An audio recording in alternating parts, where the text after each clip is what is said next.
5, 4, 3, 2, 1. Welcome to Politics NY with Skye, and I'm substituting with her. I'm Steve with a tie. So welcome to Politics NY with Steve with a tie.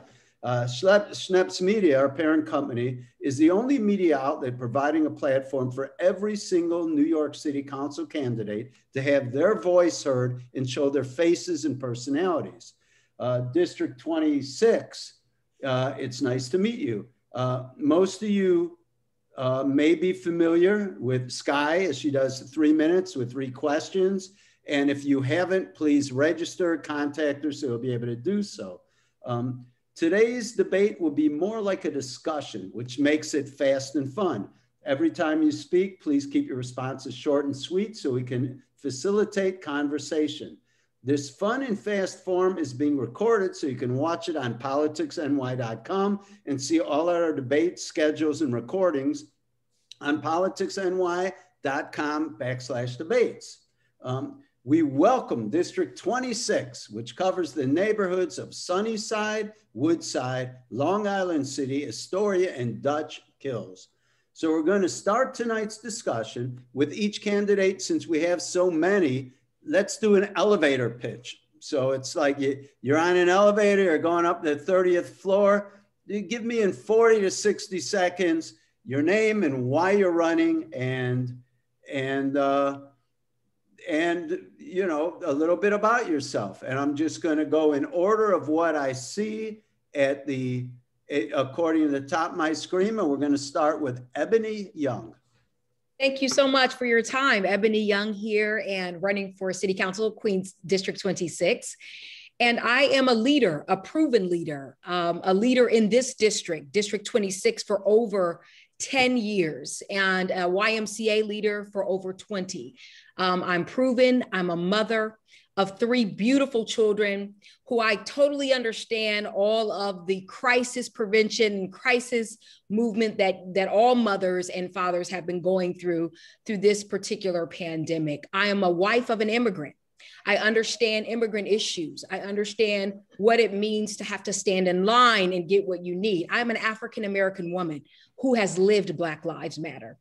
And I am here to represent this community in a way that understands that people are first, but also understands the balance of getting us out of this position that we're in through budgeting, negotiation, and problem solving, so that we can move forward as a community in ways that we've never moved before. So thank you so much for having me, and I look forward to a great discussion. Great. Denise. Hi, my name is Denise Keehan-Smith, and I'm a 3rd-generation Woodside resident. My grandparents moved here in 1937. I believe I'm the most qualified candidate with the most experience. I have 30 years of global business experience within the travel industry and technology in particular. I was on Community Board 2 for 8 years. I was chair for 4 of them, which gave me a unique opportunity to be fully engaged in most of the projects that were going on, including the Amazon. I had a seat on the Community Advisory Council. I was co-chair of one of the subcommittees. I live in affordable housing in Big 6 Towers. I was the former president. We have 1,000 units here. So I have been able to represent a mosaic of people. I am dedicated to my community, and I believe that I'm the best choice for this city council race. And I look forward to further talking with you. Thank you, Denise. Emily Sharpe. Hi, my name is Emily Sharpe. I'm also running for City Council in District 26. I've been in the neighborhood in Sunnyside for 23 years. I know a lot of what's going on, the nuances. I feel like I'm very well positioned to lead the community, represent the community.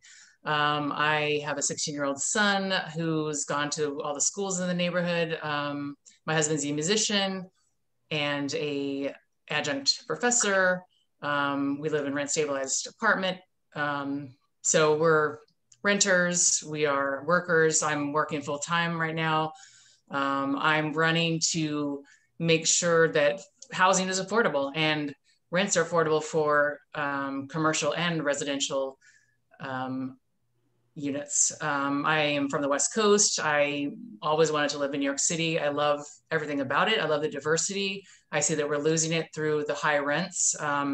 I have started a group, Stop Sunnyside Yards, to push back on overdevelopment that causes gentrification and displacement. I'm also on the CSA and a core member that raises money for subsidized shares. So I really care about the community. I'm an attorney that works with low-income clients. I'm already working with marginalized tenant or clients. So yeah, I really care, and I'm going to keep working to serve the community. So thank you so much for having us. And I hope that some people dropped out. I see only how many of us here tonight? Yeah, somebody's trying to get in, but we're ready to keep going to Glennis Gomez. Thank you. Oh, I'm sorry.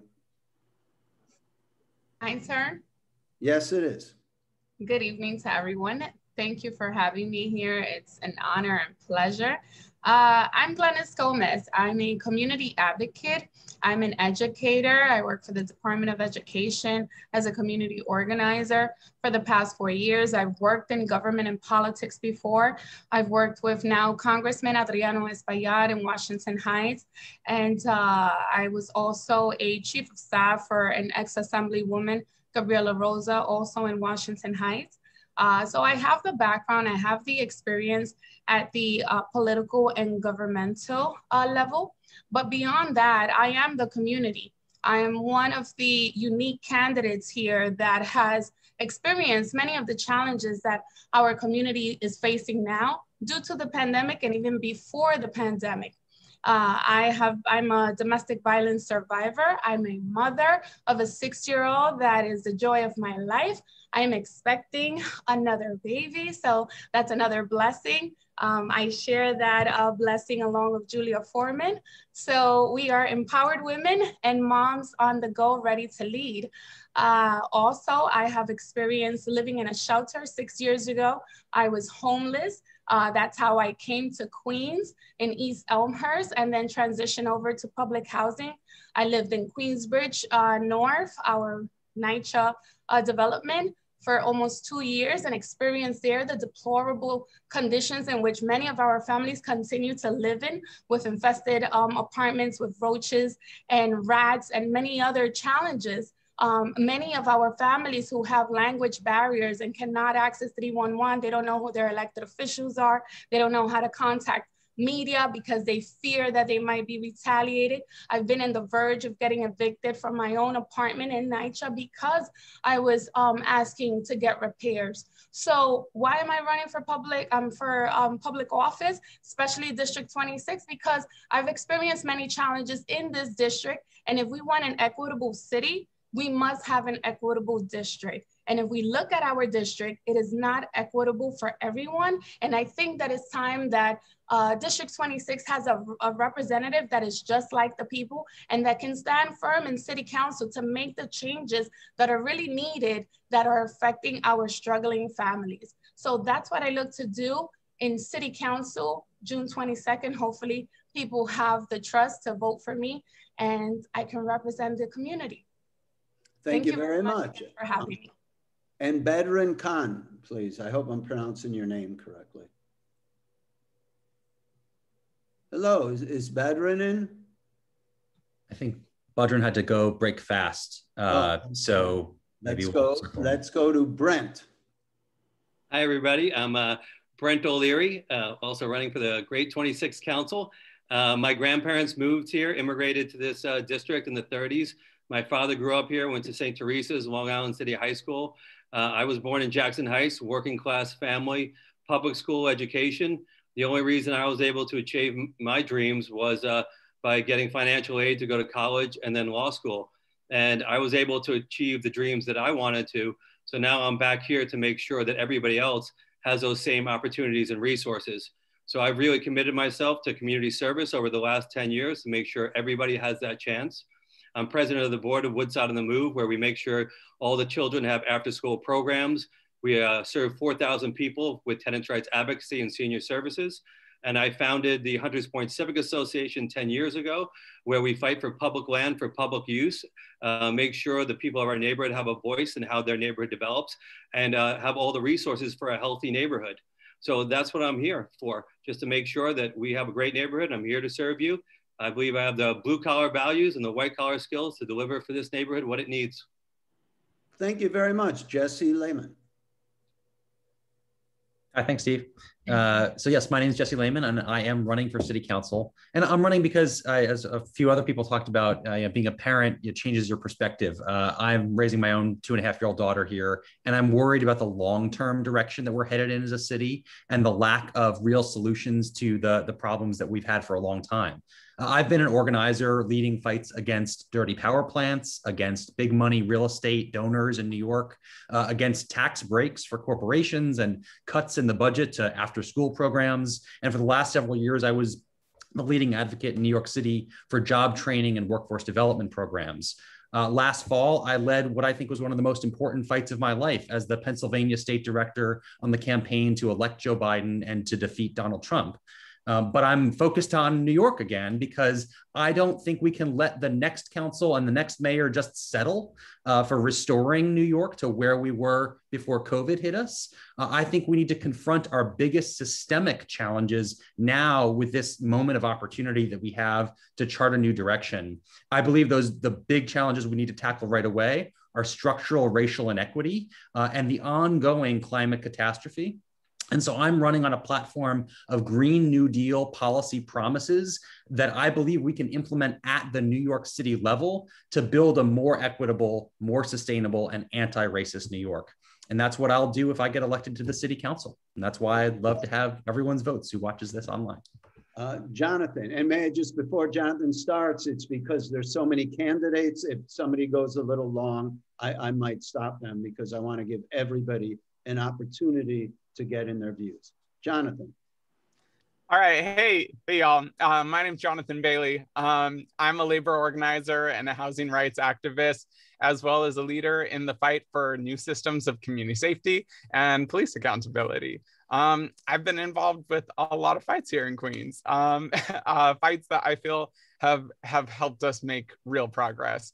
But the one that I'm most proud of is being a co-founder of Amazonians United, our workers' organization at Amazon.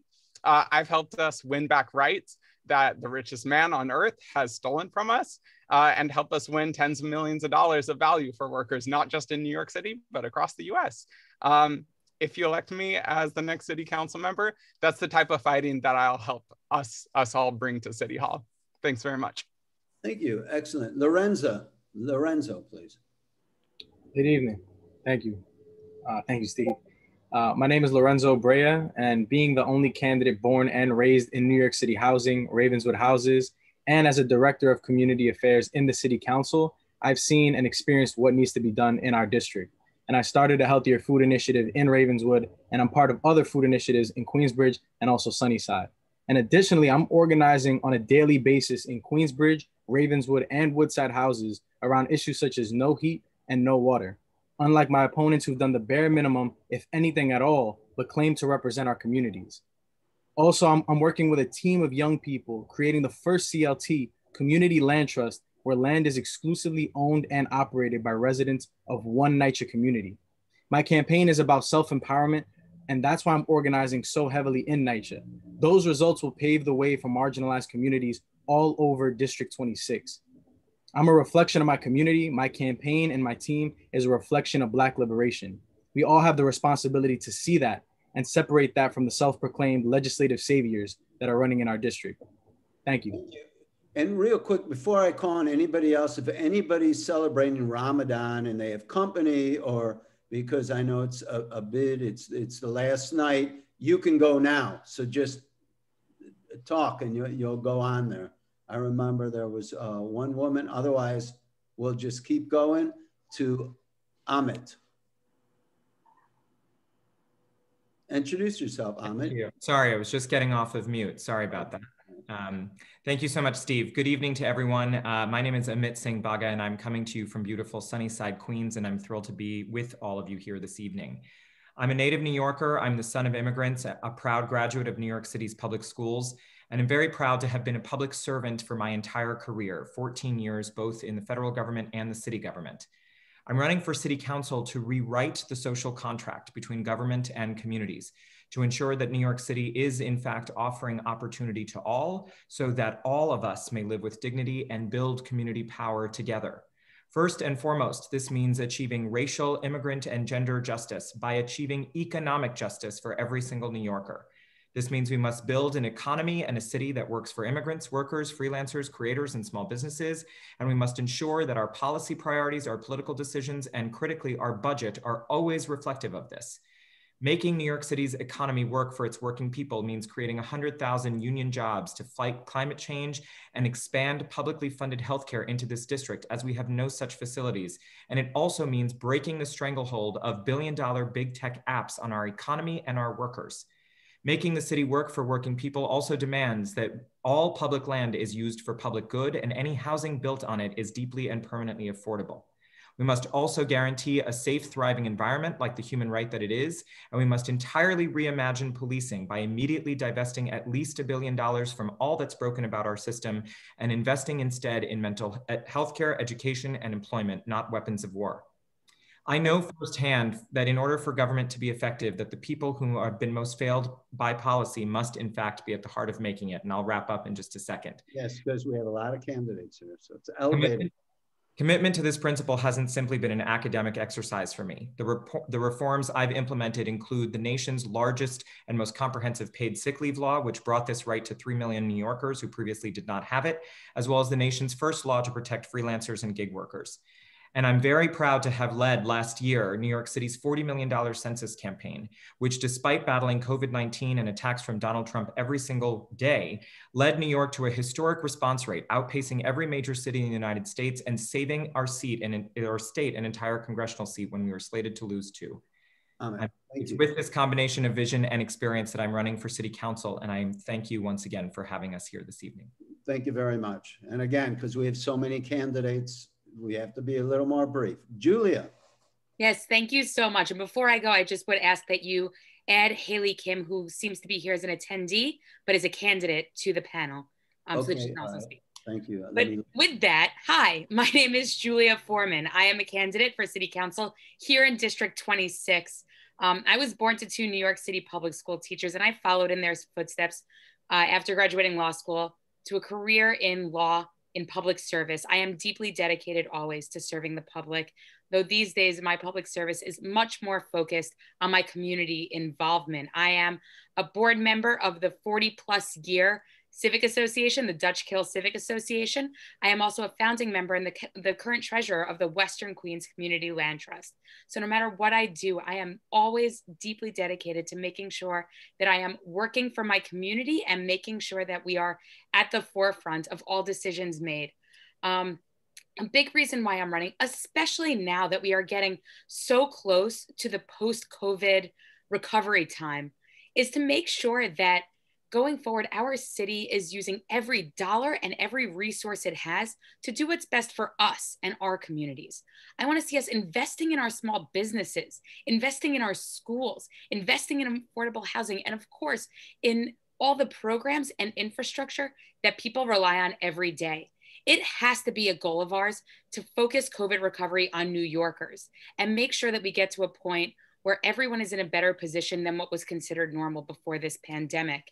I am deeply grateful for everyone who is tuning in. And if you'd like to learn more about me and our plans, please visit votejulia.com. I'll also drop that into the chat where you can learn more about me and learn about the plans I have, a lot of which were built with roundtables and discussions with community members. I am writing to design a future for all of us in District 26, and that includes, including everyone's voice in every plan that we have. So thank you so much. All right. Julie Wong, please. Hi, everybody. Thank you so much for joining us tonight. I know that there is a lot of candidates, and I know that a lot of people are feeling analysis paralysis and feeling overwhelmed by the amount of people to choose from. So I thank you for bearing with us as we do our quick introductions. My name is Julie Wong. I'm also a city council candidate here. I'm a first-generation Korean-American immigrant, And I'm a daughter of a nail technician, as well as my dad, who's worked a lot of different odd jobs. But first and foremost, I think because of COVID, if it weren't for COVID, I wouldn't be sitting here with you a lot like many of us at this table today, digitally. Because seeing firsthand family members as well as friends who are close to me lose their jobs as well as their health insurance simultaneously during a pandemic has been heartbreaking. As well as also seeing children who are learning outside next to Lincoln NYC beacons because they don't have Wi-Fi at home, with 1 out of 4 families in our district not being able to afford Wi-Fi.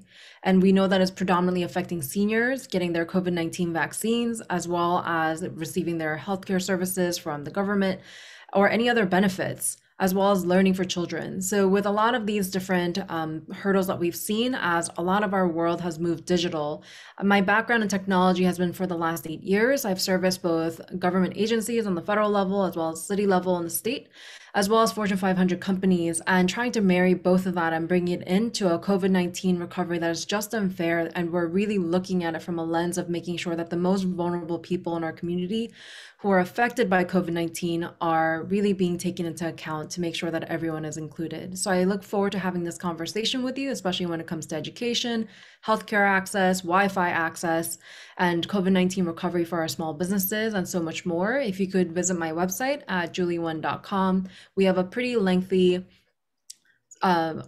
political platform on there, as well as videos to summarize. So I hope to stay connected with you all and looking forward to having this discussion. Thank you, Julie. And let's go to Sultan Maruf. If I'm saying it right, please introduce yourself.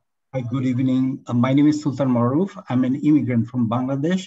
While having various positions in BMCC Lions Club as a president, EugeneNoh Queens as a president, Pi Theta Kappa, BP, and Sailing Club, Dock Master, Race Committee Chair and Instructor, and completing 2 master's degrees, I focused on global issues such as climate change, women's rights, anti-war, poverty, hunger, human rights issue, UN fund, etc. But after engaging homeless survey and focusing corrupt landlord, I soon realized that there was a homelessness crisis in New York City.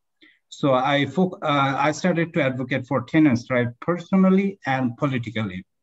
Professionally, I was an IT director, a federal employee in the Census Bureau, and a federal employee in the US Small Business Administration. If I get elected with your help and support, I wish to end housing crisis, free MTA, and other important issues. Furthermore, 51% of my district voices will be my voice regarding all issues. And most importantly, I'll be donating 50% of council salary to the charities.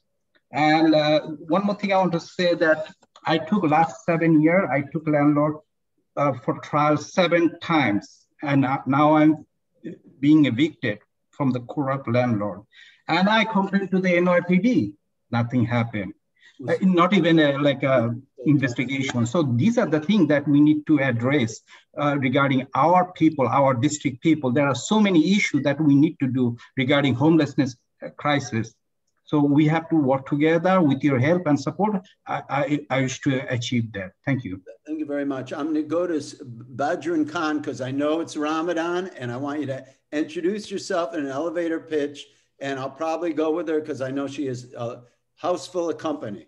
So introduce yourself and why are you running for office? First of all, it's officially Eid Mubarak to everyone.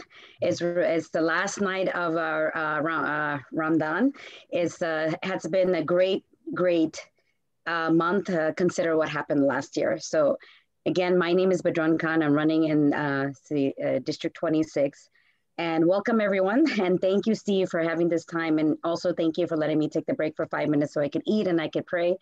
The reason why I'm running, I've been in this district for almost 25 years. Before that, I grew up in Manhattan and my parents were small business owners. And I remember them working 12-hour shift and how the small business let me understand how the immigrant family came to this country and how they worked. I used to remember my parents used to work like 13 or 14 hours a night, but they gave me, if one of my parents working, I was able to have my mother. So when I saw during the COVID time how small businesses suffered, it was heartbreaking to me. Beside that, I have been a former president of Jalal Association, which is 14,000 people, is the biggest organization in Bangladesh. I worked with a lot of the community. I worked with a lot of battered women, domestic violence, and also I have children who has effect in schools with learning disability program. And I believe there's a lot of funding out there that our district don't receive, and especially a lot of the immigrant families who are suffering because they don't understand where to go and how to get these funding, especially with learning disability. So me as a city council person, I can understand and affect these people, how I could work with people and try to strive for them what they need, especially with the small businesses, especially schools, allocate more funds, work with people. And I think what we need in this community is a combination of people to work together, even to bring the community. We have a lot of small community organizations who actually help people. The last 2 years, I was giving food out. I actually ran before in another congressional election. I was giving food out in the Bronx. There was almost 1,000 people online, which is so sad. We're technically the most richest country in the world, but you know what? We have people in our place, in our district, who don't have food. Last 3 weeks, I'm almost done. Last 3 weeks, we've been giving out food to everyone. And please join like all these services and donate food. If you know where it is, everyone should get it. So again, thank you again for letting me talk in that little quick spiel of mine. Thank you. And last, I believe, is HailieKim. And if anybody else I missed, speak up after Hallie is done, please. Hi, everyone. My name is HailieKim, and I'm a Hunter College adjunct from Sunnyside, Queens, where I'm now running for city council. My parents and I arrived here from South Korea when I was 5 years old. And as towers have gone up in Long Island City, gentrification has undermined our community. My family has been struggling all along, but since the pandemic, it's gotten a lot worse. My mom was let go and was lucky to find another nail technician job. And my dad now works as a home health aide after losing his small beauty supply store in Queens that he was unable to keep open because our economy already didn't work for the working class. Growing up here as a working class immigrant, I always knew that displacement and the lack of actually affordable housing were issues, that our public education system needed to be fully funded, and that our working class neighbors struggled for financial security. I'm running because our community and our city needs teachers to guide it the way that teachers have guided me my whole life. I want to make sure our public schools are fully funded. I want to lower our rents and create an ambitious jobs program to deal with our 10.7% rate of unemployment here in Queens. Great. All right, I'm going to go around and just to get something quick going, the Kingsbridge housing development is in the district. Queensbridge, I'm sorry. I'd like to ask everybody just going around, how many units are in Queensbridge? Would anybody like to venture a guess? And let's start with Hallie. Hello, Hallie? I think she's frozen. Huh? Yeah, sorry, the Wi-Fi over here is not great, which I think speaks to Julie's platform pretty well. But I would guess about 10,000 units. I see. And Julie? There's more than 3,000 units total, and I know that because I'm on the board of 696 Built Queensbridge, so we've been doing a lot of work there. And Julie Foreman. Julia. Yes. Hi, I would venture to guess somewhere between 4,500 and 5,000. I see. And Sultan. Yeah, I also think like it's close to 3,000 to 4,000 unit. I see. And Badrun? I think it's Queensbridge South North.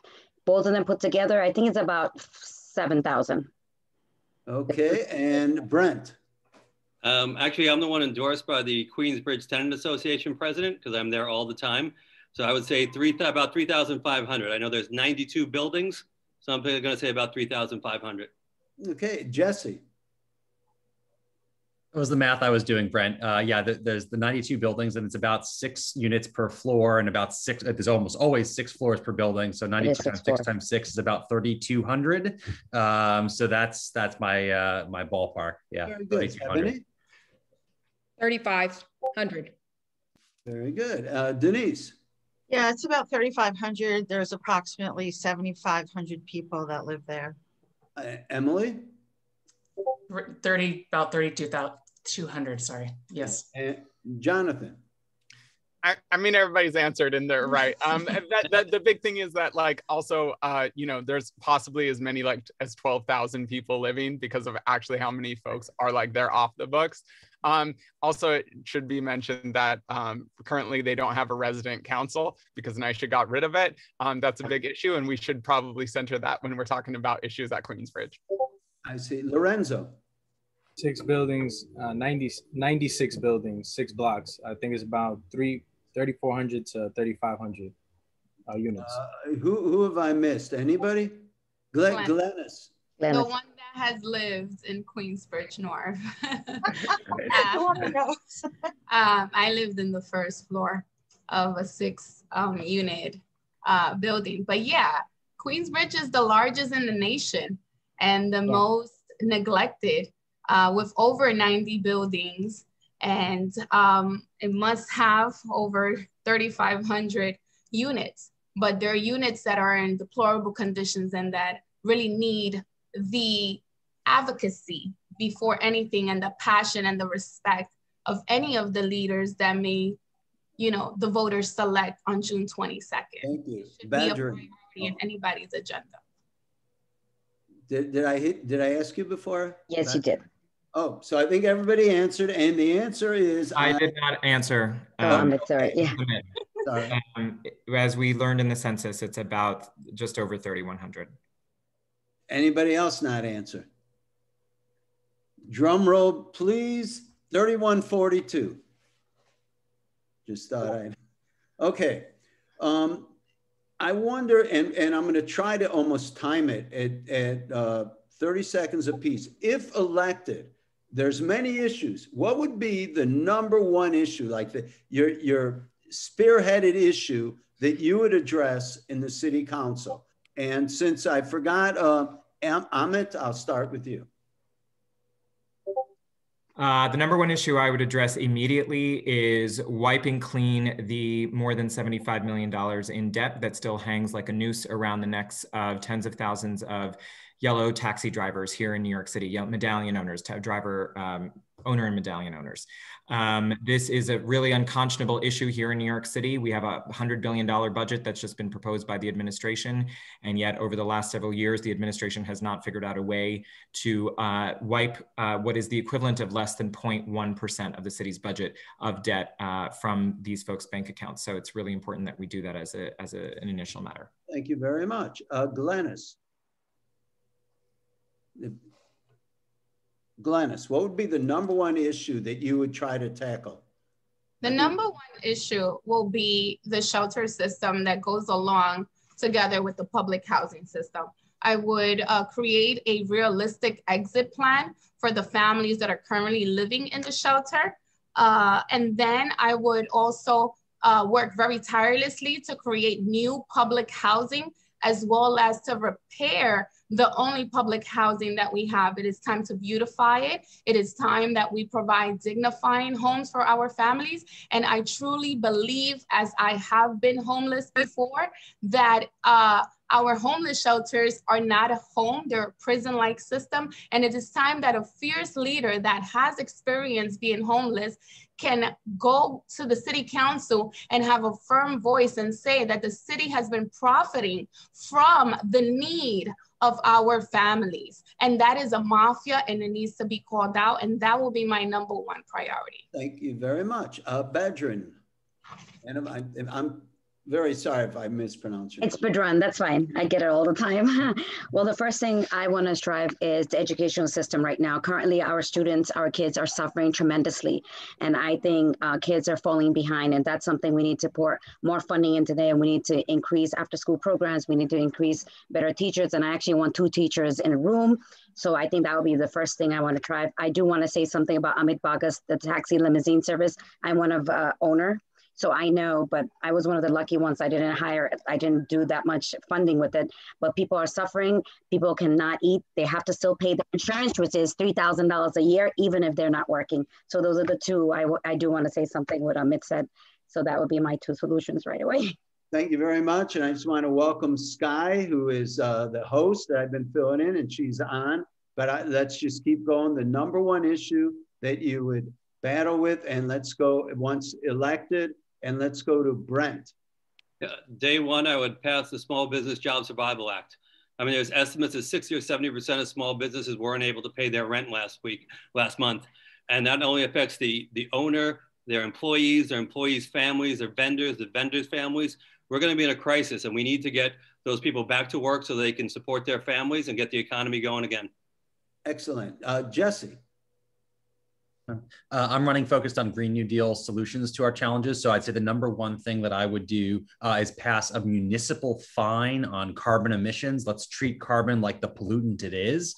And that would help us achieve some big things, not only citywide, but locally. By putting a real price on carbon emissions, we would start to phase out the fossil fuel power plants we have in the city. The Ravenswood generating station here is across the street from the Queensbridge houses and down the street from the Ravenswood houses. And that is putting particulate pollutants into the homes of people that live in NYCHA, as well as contributing to global climate change. And we could start to treat carbon like a pollutant, put a fine on it municipally, raise money, and shut down the bad power plants. Ebony, what would be the number one issue? Economic empowerment, number one for me. Small business recovery as a 20-year grant writer, an experienced grant writer, getting those folks together in our neighborhood and saying, hey, let's form a coalition. What do we do around making sure small business is recovered? You can go to my website and check out what I want to do and how I want to do it. And then that lends also to fair and equal housing. I believe that affordability is only a byproduct to fairness and equality. Once again, on my website to learn a little bit more about that. And then most definitely equity in education, making sure that our children through the digital divide, through COVID, making sure that they are assured the rightful and respectful education that they need as citizens here in our district. Thank you. Thank you very much. Denise. My number one focus would be on public safety immediately, because I believe that impacts every other aspect of our lives. People need to feel safe in their neighborhoods. They need to feel safe riding the trains. It's something that needs to be addressed. We have to work with our police department on coming up with better solutions on how we police our neighborhoods. Really not a good term to use, but we need to create a more or safer environment. In addition, it would be small business, the Small Business Job Survival Act, as well as creating affordable housing. I wrote an op-ed in the Sunnyside Post, if anyone's interested in reading it, about why affordable housing is not really affordable. And housing the homeless, we've seen a great deal of homeless, especially in this district. We were one of the first Queens neighborhoods to have local hotels changed into local shelters. And I think there was not a lot of oversight. I don't think it was done well. I think there needs to be a lot of improvement with that. And, but public safety, number one, I think we just need to attack that head on. Thank you very much, Denise. Emily. Number one for me would be housing. Without housing, we have nothing. It's the biggest issue that we face. I would make sure that the RAD plan and Blueprint for Change does not go through. We need to protect our public housing stock, but without that, we're done as a city. I mean, that's our affordable housing right there. I would also work to convert a lot of the office space that's going to be empty to housing. I would also work on a rent forgiveness program, because when the moratorium is over, there are going to be a lot of people with rent arrears that they're going to have to pay. We need to forgive that rent. If you can't afford the arrears, you're going to be out on the street. And even if we have everybody's represented now in every basically district. You can be represented by council, but if you don't have the money to pay, it doesn't really matter. So we need to make sure that people get their rent forgiven. So the biggest thing we have is housing. That's what I'd work on, number one. Thank you. Jonathan. Hey, y'all. So I don't want to downplay any of the issues. There's a bazillion things for us to take on right now. But the biggest issue for most folks is the one that comes at the beginning of every month. It's the issue of housing, keeping a roof over your head, whether you are one of the 76% in our district that are renters, whether you are an owner occupant, struggling with our housing taxes, or in public housing, worried about displacement and the continual disinvestment in public housing, that's really going to be like the biggest issue on your budget line every month, or whether you're running a small business and trying to keep that business going. So I'm gonna tackle all those challenges. Julia. Yes, thank you so much. So I would say, kind of similar to Jonathan, affordability. That is the one thing that people talk about over and over again. And that's not just residential, that is commercial. So the way that I want to tackle that, as obviously a board member of the WQCLT Land Trust, we do need to make sure that there are public decisions being made on public land, and that we are getting land that is, perhaps being, that we could buy from private owners, or that has been left derelict, and bring that into a land trust.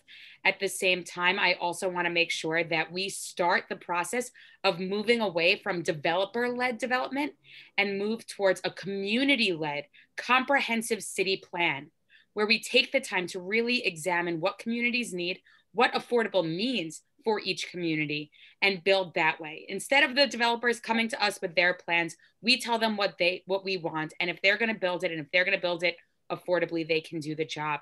Moreover, our small businesses have been struggling. And if we want to say that we want, that character of New York to remain, we need to enact commercial rent stabilization and the Small Business Job Survival Act.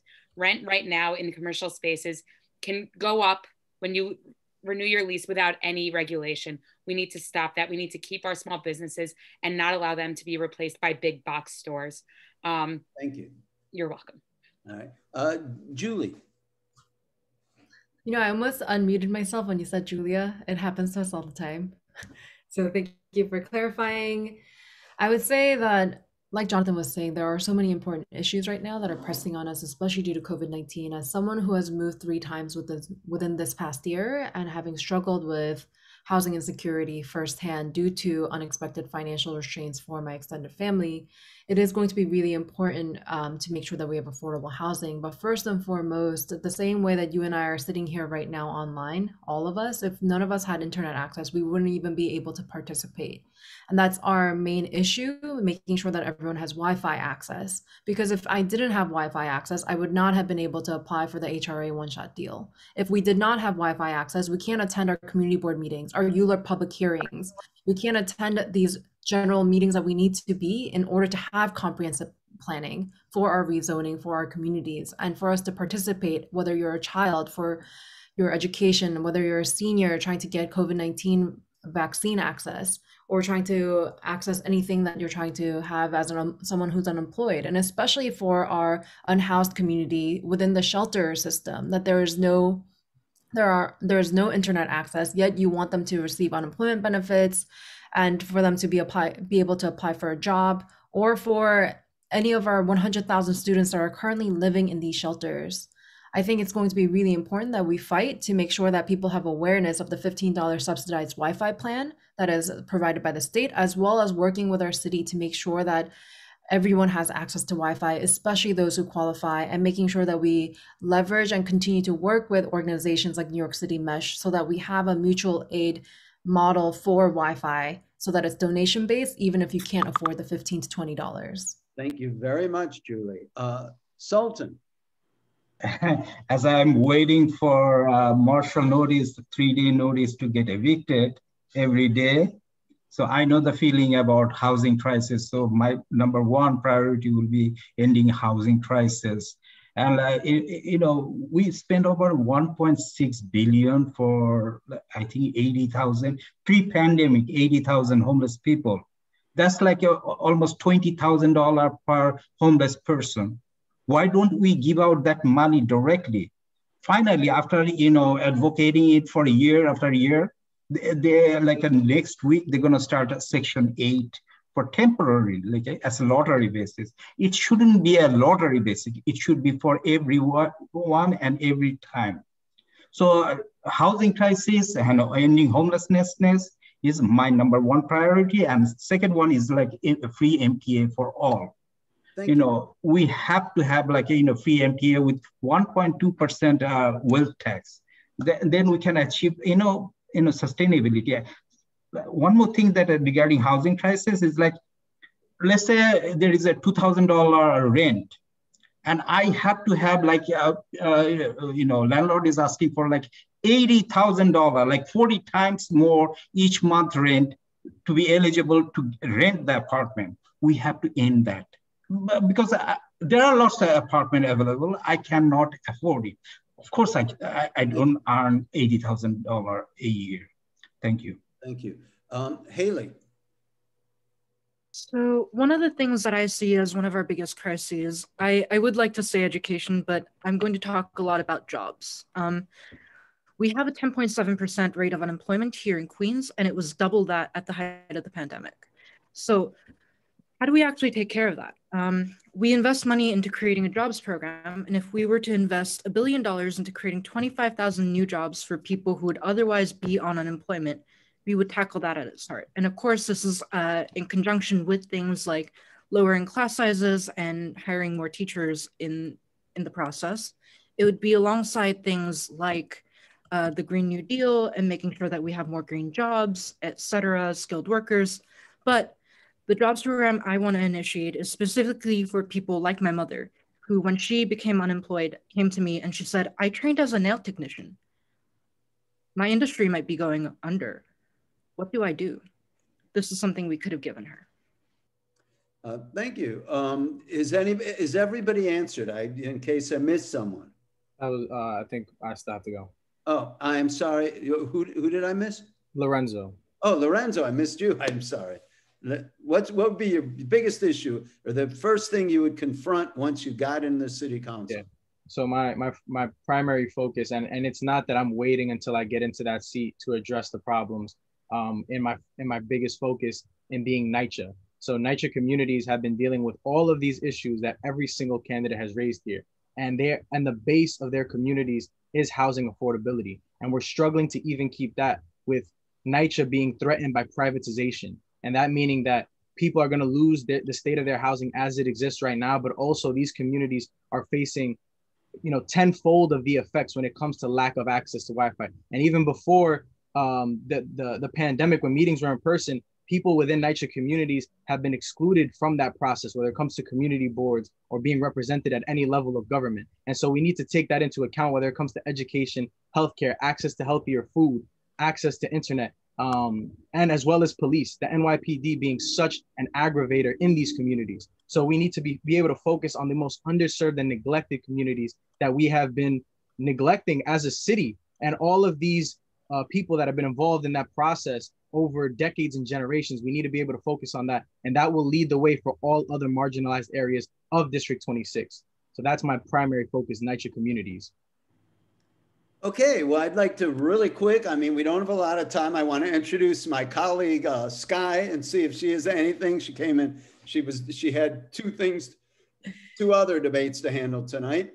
No, does anyone want to moderate debates in my presence on my behalf? Listen, I know I joined halfway through and it's great. And everyone seems like they're keeping it short and sweet. So that's perfection. You must have had a lot of practice. But we have a short time left together. I know, Steve, we could do a rapid fire round. We could talk about Amazon. That was in this district, right? Yes. How about we ask everybody for or against Amazon? And it will be a two-part. Were you for or against? Yes or no? And number two, would you welcome them back if they said, hey, we want to come back? So we say, so it's like yes or no, welcome back or not. And let us start with Julie, because she went last time, I believe. Lorenzo just went last. Lorenzo. I'm sorry, Lorenzo. Thank you. No, I was against Amazon, and no, I would not accept them if they propose another offer to come to LIC again, or any part of New York City or Queens. Oh, okay. Let's go to Julie. No, I was opposed of Amazon in the ways that they try to sneak into our neighborhood. And if they were to come back, I think they would have to go through a huge comprehensive planning and go through the ULURP process, work with the community, have proper outreach. And only if the community would want them, they would have to come within those community agreement benefits and everything in between, that it would not just be a sole decision made by myself. I see. Badrun, I know it. Badrun. Hello? I think you're muted. Sorry, guys, I had to mute myself because I have a lot of family here, so that's why I keep on muting myself. So Amazon, if they do come back, we have to give them a strong, what they were getting for coming here was not something I accepted. So coming here, they have to work with our community to see how would they benefit our community. And if they do come, I accept businesses to come down to in our area, but we have to make sure that it benefits my community, the residents, and we get people to work in this community for us. That's what I wanted to do. Thank you. Sultan, remember, would you vote? Would you have accepted? It's a victory. We kicked them out. I mean, I had to do tons of like advocating on the street, every apartment. We did it. We informed people. We got rid of them. I'm glad we did. And if they want to come back, you know, they have to make a contractual agreement that I've been mentioning everywhere. 95% or 100% has to be local resident who's been living here more than 5 years. Not like, you know, like 1 month ago they showed up. Thank you. Is there anyone that was in favor of Amazon coming to the district? Oh.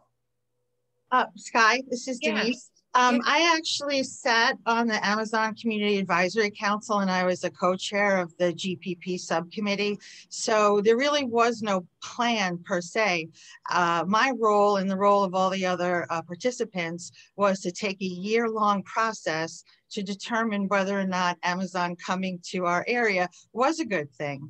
We got into it for the first 3 months and then they decided to pull out, but there was going to be quite a bit of job opportunities made available. There was going to be a lot of skill set training for, particularly we were focusing on the younger people that are living currently in the NYCHA houses. We worked very closely with Gail Mello at LaGuardia College. She was involved in the process as well. So I don't think we ever came to a good determination as to whether or not it would be beneficial for them to come. So they said they're going to come tomorrow. How would you listen to them, or would you? I would like to go through the process. I defend the process of listening to them, seeing what they could offer for the community and seeing if it could be something beneficial for us. We never got through that, and also just to clarify, the incentives that they were going to receive were based on revenue that was projected to be created, as well as the number of jobs that were expected to be created. And their incentives were based on any tax incentives for any business coming into the outer boroughs. It was only that they had such a high volume of projected revenue that it seemed as though they were going to be getting a lot back. And I see some people are raising their hands. And Jonathan, I believe you work for Amazon, right? Yeah. Yeah, I do. I like, you know, big thanks to everybody within the community that was a part of that fight. I got an inordinate amount of credit being on the front of the New York Times, which I like, cool, but, you know, obviously huge effort from everybody and big thanks to everyone. The question about whether like we are, you know, asking whether Amazon is coming back or not and what our opinion on that, it's not actually relevant because Amazon has come to New York. There has been a massive expansion, more like a larger expansion of warehouses than anywhere in the US. Like Amazon has exploded on the scene in the past year. And even when it comes to talking about like headquarters, those types of developer jobs, they're very present here in New York as well. They just moved into multiple locations, mostly though at the end of the 7 train line. So it's not actually that's the context that we should actually be talking about Amazon in. I want to ask Glennis only because she lived in Kingsbridge. Queensbridge. Oh, Queensbridge. I personally thought that it was a lost opportunity. I think that any opportunity for families and our youth to have access to potential jobs is a lost opportunity. Also, I think that, you know, one of the abilities that a true leader has to have is the ability to negotiate. And just because you're coming into the city as a city council member, you know, we have to negotiate. So in order to negotiate, you have to bring the community to that negotiation table. And you have to also let them know what the community wants.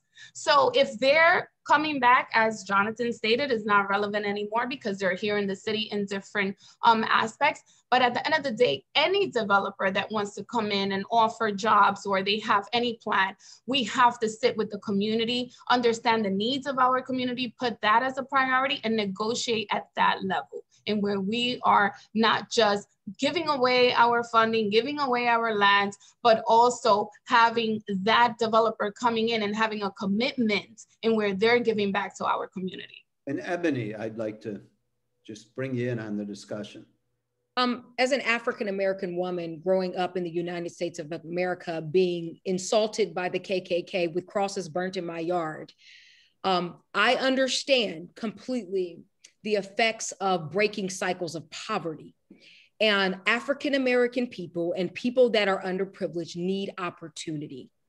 Amazon coming into this district, it was not done well. The way that it was done was horrible. It's not how it was done. It's not what was done, but it was how it was done. If we could have done this in a much more effective, and Glennis, I do agree with you, strong leader, negotiated process, I really believe that we could have gotten the results for the largest housing project in this United States of America to have opportunity.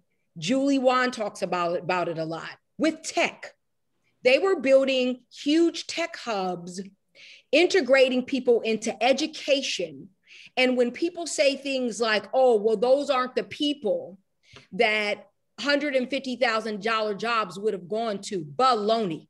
African-American women are leading in bachelor degrees. And in Queensbridge, we have plenty of African-American women whom I've worked with for the last 10 years that have the opportunity to work at Amazon and other tech places that can afford them $150,000, and it will change the lives of Black people and brown people who have gone through cycles of poverty.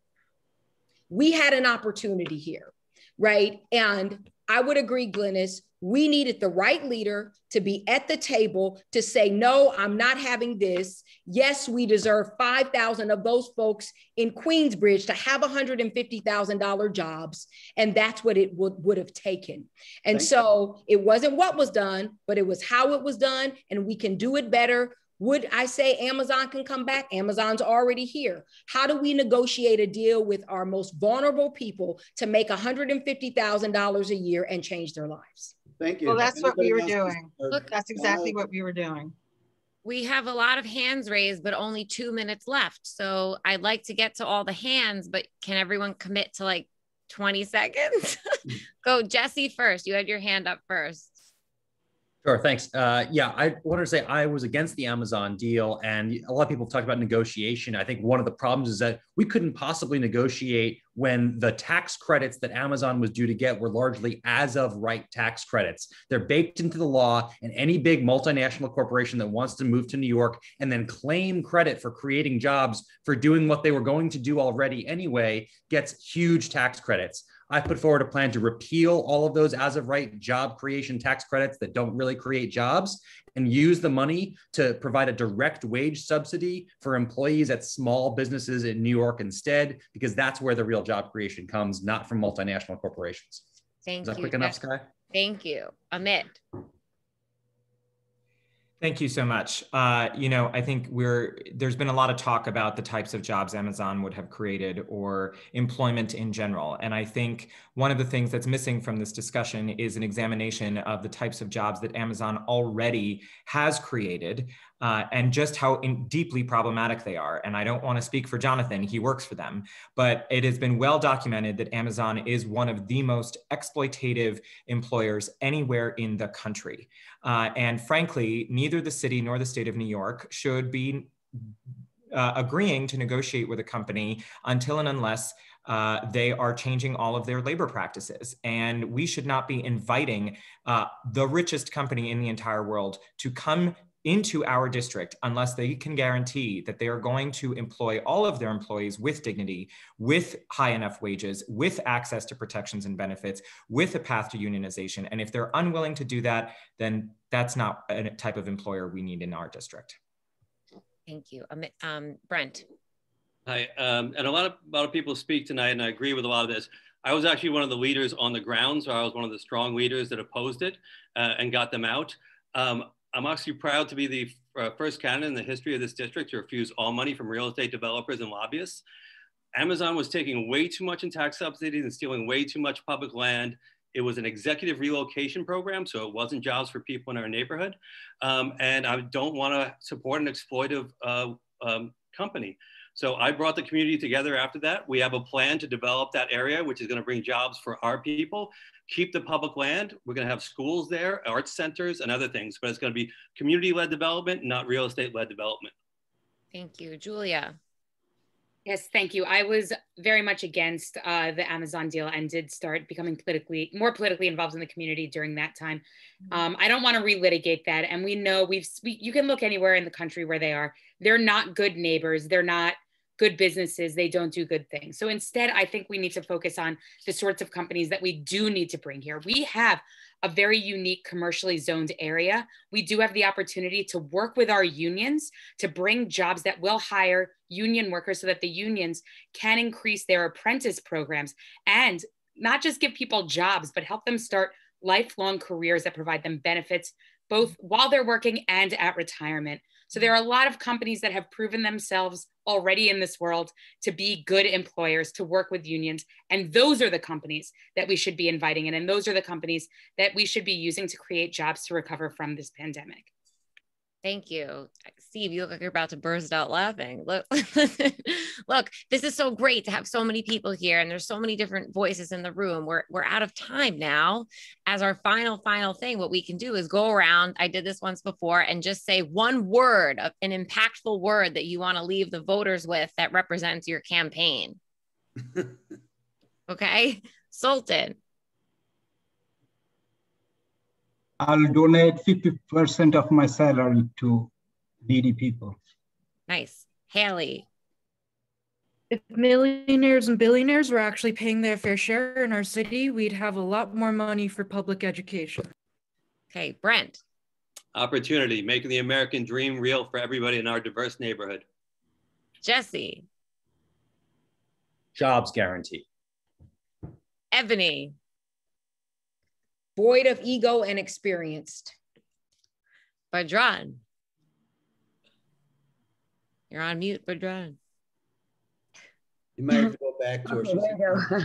So bring back jobs and bring back schools and bring confidence back that we will fight what we had in the last year. Emily. Affordability and inclusivity. Glennis. Sorry. Trying to unmute here. A true passionate advocate who's just looking to bring the dignity, the unity, and trust back into our communities that we dearly need. Lorenzo. Black liberation. Denise. Experienced leader. Julia. Focusing our recovery and future on every single person in this district. Amit. Opportunity, dignity, and power for every single resident of District 26. Julie. Wi-Fi for all. And Jonathan. When working people fight, we win. Fantastic, everyone. And I see Jonathan said he's going for live after this talk about some of the things. Okay, great. Perfect. Listen, I would love to continue the conversation. We're going to wrap this on behalf of Schneps Media, PoliticsNY, Steve Witt with a tie, and Skye. So thank you so much for being part of this. Please continue the conversation. We'll repost it. Anything you want to ever say, we'll repost it on PoliticsNY, Schneps Media, everything. Follow our website, subscribe to our newsletter, submit op-eds. If you haven't done your 3 questions in 3 minutes with me, we can do that. And we're here to amplify your voice. We are the only media outlet providing a platform for every single candidate running for office to have your faces seen and voices heard. So thank you so much. Thank you to our live audience. Thank you, everybody. You'll see it on our website. Good night. Peace out. Thanks, you. guys. Thank you so much. Bagga. Thank you. Thank you guys. Eid Mubarak. Oh, Steve, you have to end the meeting. Steve. Bye, everybody.